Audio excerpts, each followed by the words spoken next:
Hello friends, hello strangers. Okay, so now we're gonna get into the topic that won the poll in the FAQ video. Apologies for the holdup. I didn't want to make it seem like I didn't want to discuss this because it is definitely a topic that's worth covering, no matter what Nickelodeon might think. Side note to Rise fans and TMNT fans in general, it is very likely that nothing you hear in this video is anything you don't already know. So Ninja Turtles was always one of those properties that was in the background of my childhood. Like Pokemon, I was aware of its existence and I indulged in it from time to time, but it was never something I actively, consistently consumed. I watched a bit of the 03 show, then some of the 2012 show, and that was about it. And it wasn't like I never attempted to get into TMNT at all. I gave each series the good old college try and even indulged in some of the comics as well. I did not, however, see any of the movies cause the Turtles just never seemed like something that had to be brought into live action. So I had a good sampling platter of Turtle content and a good portion of it was good, but I still couldn't really get a taste for it. Then the latest iteration, Rise of the TMNT, came out and for a while it was business as usual for me. I mean, I did like the change in art direction, but it still didn't seem like something I would actively consume. Then I saw this clip. Buy me some time!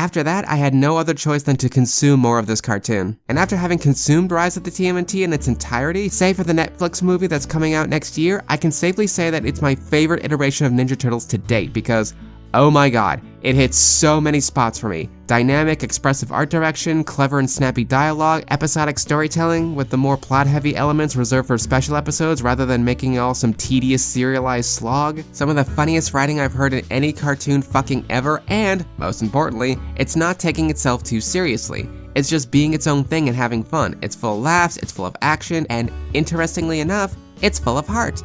And before we go any further, I'm just gonna get the generic questions out of the way. My favorite turtle in the show is Donnie, my favorite episode is Clothes Don't Make the Turtle, with Layer Games being a close second, and my favorite villains are Big Mama and Hypno. It is to my understanding that there are people in the Turtle fandom that dislike Rise of the TMNT, with criticism that basically just boils down to it being too different or too goofy. Yeah, so apparently there is such a thing as too goofy for a property called Teenage Mutant Ninja Turtles. A title that absolutely demands the most straight-faced realism from the creative team, of course. I mean, never mind that the original comic that started it all was a satirical piece that poked fun at the over-edgy comics back in the day. Now, what truly matters are the installments that took the satirically dark tone and played it completely straight. That's the true spirit of the Ninja Turtles. Now we can talk about the unfortunate subculture that demands that all animated properties be super serious all the time, by which they actually mean superficially edgy so they don't feel insecure about liking children's properties. But those people are dumb and stupid, and I kinda hate talking about them, so I'm gonna move on to the other non-criticism of Rise being too different. Now there is such a thing as change for the sake of change being a bad thing, and there is a case to be made for if it ain't broke, don't fix it, for a number of properties. However, in the case of Rise, while it is quite a departure from most of its predecessors, I would argue that it's a necessary one. Again, my collective knowledge of the franchise is limited, but from what I can gather, most Ninja Turtles stories kind of follow the same rhythms. You got your staple dynamic with the Turtles, Leo the stoic leader, Raph being the hothead, Donnie being the nerd, Mikey being the goofball. You got Splinter being a mentor slash dad. You got April being the token human before Casey shows up. You got Monsters of the Week, and you got Shredder and his Foot Clan being their evil selves. Best I can tell, most properties tended to stick to that basis and scarcely try anything new. The most that changed between each installment was the tone, the monster lineup, and Shredder's biology. And that's not a lot of variety for a 30+ year property with multiple continuities. Then Rise fucking steps up to the plate and turns everything on its head in the best possible way. Hot-headed Raph, we're gonna make him the leader of the series as well as the most wholesome lug you've ever seen. Stoic, no-nonsense Leo, he's an overcompensating braggart. Nerdy old Donnie, he's a friggin' amoral mad scientist who has some of the best lines in the entire show. Seriously, Rise Donnie is my favorite turtle. Mikey the goofball, he's so fucking baby in this show. Oh my god, look at him. He's so baby. Look at how baby he is. April is a fucking delight from start to finish, and her friendship with Donnie in the show is leagues above how they were portrayed together in the last show. Splinter is dad-botting all over the place, and he has an ex-girlfriend who is like if Kingpin fucked Shelob. The ninja weapons? Fuck it, they get magic weapons, and then they get their own magic powers to make new magic weapons. The Foot Clan operates out of a fucking shoe store. There's a secret society of yokai living in Hollow Earth and shit. There's a recurring villain named Hypnopotamus. Hypno-fucking-potamus. God, I love this show. Oh, and lest we forget how they turned Shredder into the fucking Lich King. The completely off-the-rails attitude this show has is just so endearing to me. It plays so fast and loose with the source material as well as stuff from its predecessors, you can't help but get swept up in the mayhem. Cause look at mayhem, what a good mythic pupper. The zaniness really helps with keeping things varied and fresh. Sometimes the turtles are dealing with mythic stuff, sometimes they're trying to do menial tasks which require them to blend into human society, sometimes they're dealing with a villain of the week, and sometimes they're trapped in a deadly maze where they encounter a minotaur who's voiced by Cree Summer, who looks smugly at the camera and asks, Best you've ever had? No one show this episode to Sketchy. Of course, one of the most important things that makes Rise stand out is that the turtles actually behave like a proper family. They banter, they bicker, they roughhouse, they got older, middle, and younger sibling energies, but they do still very much love each other and have each other's backs. Also, there's a lot of hugging in the show, like so much hugging. I think there's more hugging in 2 seasons of this series than the entire TMNT cosmology. Hugging and actually saying I love you to each other. You don't see much of the turtle family being soft together, but you get a lot of that in Rise. I like that. Which lends itself to another reason I fucking love this show and its take on the main cast. No toxic masculinity. This seems like a weird thing to praise for a kids show, but trust me when I say that when you realize this, it makes everything so much better. The way the turtles are raised and encouraged to express their feelings and be emotional is honestly so refreshing. They're affectionate with one another, they're supportive, they aren't afraid to cry, and they understand the importance of family. I think Rav's characterization in this series demonstrates this the best. In Rise, Rav is the bulkiest he's ever been, with his weapons and powers just absolutely screaming bruiser. With a direction like this, you think they're gonna go cool but crudest they've ever gone with him. And yet, throughout the entire show, they display him being such an adorable being that he gives even Mikey a run for his money. He's sweet, he's sensitive, he's excitable, he's protective of his siblings to the point of being comically overprotective, and he takes his position as big brother very seriously. He only really raises his voice to the other turtles when he needs to play scary big brother and get their asses in gear, and is otherwise as thoughtful and considerate as any sibling could be. Stop eating the poison! We see this culminate in the season 2 finale where Shredder is at his full power and captures Splinter. We see Raph do everything to keep it together and try to come up with a plan on how to save the day, only for him to crack under the pressure when he doesn't know what to do. The deck is stacked against them and he sees his inability to pull them out of the fire as a failing. And his moment of growth comes when he realizes that he doesn't have to be the one to save everyone and that he can trust his brothers the way they trust him. It's a powerful moment and a great bit of character development for Raph, and it's helped by the fact that, like other suspenseful and dramatic moments in the show, the fact that the series is a complete laugh riot the rest of the time helps those moments stand out. Before I move on, I want to posit this question to longtime Turtle fans. Did they make Raph the leader in Rise because it's something fans wanted to see for a long time? Was it because he had the best character work across the different installments? Or is it because we subconsciously associate the color red with leadership thanks to Power Rangers? Let me know in the comments. So yeah, toxic masculinity went straight into the fucking bin this season. The only time the turtles act especially dickish or hypermasculine, it's treated as the conflict of the episode. The season 1 finale had the boys being taught to put away their childish things and be super serious, unfeeling men. And all it does is get their asses kicked so they go right back to being themselves. In the episode Breaking Purple, Donnie tries to go all because I said so dad on his robo-son Shelton. He has a robo-son named Sheldon, by the way, he's freaking adorable. And it goes horrific for the both of them, and Donnie has to be nurturing and caring towards him in order for them to come to an understanding. There is a ton of episodes that showcase just how emotionally driven this family is and why they're better off for it. Speaking of the family, I like how April is considered part of the family from start to finish. All throughout the show, we see her hanging out with the fam, having immaculate BFF banter with Donnie, getting parented by Splinter, all the while trying to juggle normal human life with all this weirdness. I think episodes like Always Be Brownies and Donnie vs. Witchtown are where she stands out best. In those episodes, it's focused on her bouncing off singular characters and showing how their dynamic plays out. In the former, we see Splinter being the best dad to April and encouraging her to keep trying new things and find herself, even if most things she tries ends up failing no matter how hard she works at it. In the latter, we see her butting heads with Donnie over magic and science, and it ends with Donnie admitting that he's insecure about his place in the social circle being usurped by magic that can do everything his tech does. Only for April to remind him that she and the family like Donnie for who he is, not for what he can do. Remember kids, family is not a meritocracy. You don't need to earn your keep. And the fact that the show is so jam-packed full of jokes and set pieces makes those emotional moments hit you that much harder. That's the thing most people forget. Heavy moments in media work best when it's contrasted against something else. People remember the dramatic moments in Teen Titans because it's contrasted against the shitpost humor the other 90% of the show actually was. For every dramatic Zuko moment, there were a dozen hilarious Sokka moments. If the vast majority of a series is a drama, it runs the risk of becoming a melodrama. Rise is most certainly not a melodrama. Some iterations of TMNT might be, but that's their problem to deal with.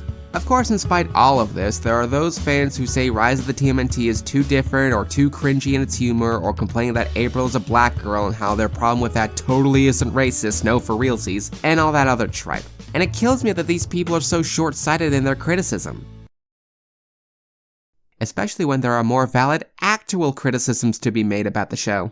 Yeah, for all my earlier praise, there are faults with Rise, and unfortunately one of them is a big one for me. That being Draxum. When we first meet Baron Draxum, he's a bog-standard I'm the real hero here because I'm the one plotting genocide kind of villain. For the first season, he was fine as a main antagonist, helped by a delightfully hammy performance by John Cena of all people. He served as a good antagonist for the Turtles. We got some backstory about how he made them out of Splinter's DNA and all that. We see him put on the Shredder armor, get beaten, and then Shredder more or less takes center stage as the big bad.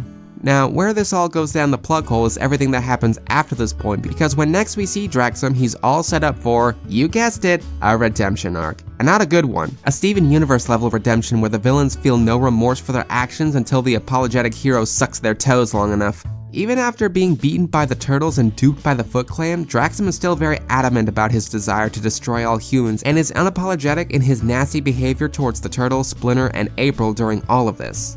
So who's the one that keeps trying to push for his redemption? Mikey is. Why? Because he thinks the fact that Draxum made the Turtles with Splinter's DNA means that he's family and, of course, you don't give up on family, no matter how vile, cruel, nasty, murderous, or xenophobic they are. Ugh. So basically, everyone just has to grin and bear Draxum's shitty behavior because Mikey told them to. Keep in mind that, at this point of the show, Draxum went rogue against his own people, performed unlawful and heinous experiments on humans, including the previously human Splinter, spent years plotting the complete annihilation of humanity, which he very nearly followed through on when he donned the dark armor, and he doesn't show remorse for any of those actions the next time we see him. He doesn't even want to be involved in the family that Mikey is trying to force him into. No one is benefiting from this. Mikey is just strong-arming everyone to just forgive Draxum of all his wrongdoings, including Splinter, who has some serious emotional baggage regarding Draxum, or else he'll cry or some shit. And in one episode they frame it to suggest that because Splinter was able to find a source of happiness in his life despite the absolutely shitty deal he was given by Draxum, that he owes thanks to Draxum for what he did. Like, no! Are you fucking kidding? No! Draxum does not deserve that thanks. People who hurt you and those you care about are not responsible for the good things you find in your life in spite of what they did to you. They didn't make those good things happen for you. You did. You owe them nothing. What's worse is that we could have given more focus to another character redemption in the show that would have been much more satisfying to explore. The Foot Clan recruit, who we come to learn is Casey Jones by the series finale, has made several appearances throughout both seasons and is the most delightfully over-the-top try-hard teenager who is all about world domination. I fucking love this child. I love her. I love her over-eagerness to be evil, I love how the animation complements how extra she is, and I love the ham and cheese sandwich performance by Zelda Williams. My fury is unbridled and ready for You resurrected Shredder without me! Then in season 2, we get a single scene that sets up a redemption arc for Casey as Splinter tries to dissuade her from the path to evil. A plot point that isn't picked back up until the admittedly very rushed season finale. Now, season 2 has some problems in terms of time to execute the ideas for reasons we're gonna get into later, but the fact remains that Draxum had at least 3 episodes to flesh out his redemption, while Casey only had part of 1. The fact remains that despite their limited time frame, they could have easily given that development time to her instead of him. I mean, what's more wholesome and emotionally satisfying? The story of a genocidal zealot whose victims are forced to forgive him because family? Or the story about a wise mentor figure trying to help out a confused and misinformed kid? Because make no mistake, Casey is still very much a kid who simply has misconceived notions about how the world works and has fortunately not made any mistakes that take her past the moral event horizon. Taking the time to flesh out her character arc sounds like an infinitely better idea than trying to salvage Draxum, who afterwards is just used as a plot device whenever there's anything that involves mystic stuff. Yeah, I was praising Rise's emphasis on the importance of family earlier, but they do fumble a bit when it comes to the whole blood is thicker than water crap. Stuff like this is why The Owl House is still the better show. Yeah, I can only guess that someone on the team was pushing for Draxum to get more focus because he's an adult character and the furries could thirst over him without consequence. Though honestly, I'm not even sure those people on the team deserve even that much credit because there are times where the art direction is rather indulgent when it comes to portraying the turtles. As in the teenage turtles. As in minors. As in not adults. I don't know how prevalent turtle fucking is in the fandom, but there are times in Rise where it definitely feels like they're towing some sort of line. In fact, I remember hearing somewhere that some people on the art team were caught distributing smut of the turtles somewhere, but any leads I found on the subject went straight to dead ends, and best I can tell, the artists involved didn't stay on the show in its entirety. So I can't say with any confidence that there were pedophiles that had significant influence on the show, but given the shit we found from other official art teams, it wouldn't surprise me in the slightest. As it stands, I can only condemn people in the fandom for fucking on the turtles. And that's it. Yeah, besides a shitty redemption arc and the possibility of creeps on their payroll, Rise is one of the best cartoons I've seen in the modern era. Something you'd be forgiven for not knowing, seeing as how little actual exposure the show got. Seriously, halfway through the first season, the show was shifted over from Nickelodeon to Nicktoons, which has a significantly smaller viewership pool. Advertisements and merchandise for the show was sparse to say the least. There were several multi-month hiatuses between seasons, with a much shorter season 2 being released in chunks, and the season 2 finale being more or less made on crunch time, leaving us waiting for the Netflix movie, which is supposed to drop some point in summer 2021. And I don't know how to check the original airing time slots for TV shows, but I can't imagine that in terms of Rise, they were ideal. It's like that someone on Nick's staff was trying to get this show out the door as quickly as possible and with as little exposure as possible. Something that Nick has a reputation for, whether that reputation is earned or not. Well, to my knowledge, the exact reason for all this was never given. Maybe it had something to do with a change of management just as Rise was greenlit. Perhaps Nick was just acting preemptively to the tepid reception it initially received. Perhaps it's something else entirely. I don't know. I'm sure there are people out there who do know, but it's not me. And regardless of how lukewarm the reception started out, it's clear that the show does have a definite fan base that wants to see it continued. And I hope it does continue. I know it's up to the whims of executives that care more about the bottom line than anything else, but it's not like fans crying out for something is a useless tactic. In a recent online panel, the Rise team went on record saying that if fans want to see the show get renewed, to message Nickelodeon's parent company Viacom. So please do that. Go fill up Viacom's inbox / notifications / voicemail boxes or whatever, and tell them that we want more Rise. Show some love for the show with some official support, or give it a shot if you haven't already. It's honestly one of the best cartoons I've seen this side of the decade in spite of the few caveats holding it back. Oh, and keep an eye out for the Netflix movie. Odds are they might not even promote it. And because I don't really have a closer for this video, I'm just gonna end with this little clip. 2 minutes to midnight, maidens. Now, I don't want to act all self-important or hipstery here, but I'm pretty sure I'm the one person who watches this show that got that reference immediately. If you feel like proving me wrong, leave a comment. So yeah, toodles!